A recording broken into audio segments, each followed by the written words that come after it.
প্রিয় দর্শক, 15 দিনের মধ্যে সরকারি কর্মকর্তা কর্মচারীদের সম্পদের হিসাব দিতে হবে। সব সরকারি কর্মচারীদের আগামী 15 দিনের মধ্যে সম্পদের হিসাব দাখিলের নির্দেশ দেওয়া হয়েছে বলে জানিয়েছে জনপ্রশাসন মন্ত্রণালয়ের সিনিয়র সচিব মোহাম্মদ মোখলেসুর রহমান।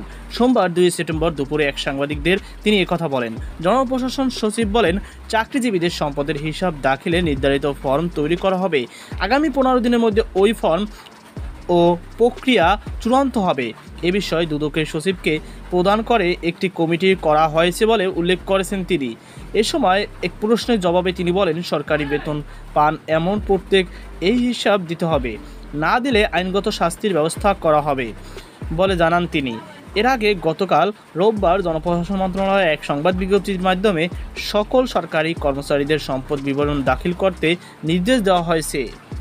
তো প্রিয় দর্শক, আশা করি আপনারা বুঝতে পেরেছেন যে সকল কর্মকর্তা কর্মচারীদের 15 দিনের মধ্যে সরকারি যে একটি ফর্ম দেওয়া হবে সেই ফর্ম পূরণ করে দাখিল করতে হবে।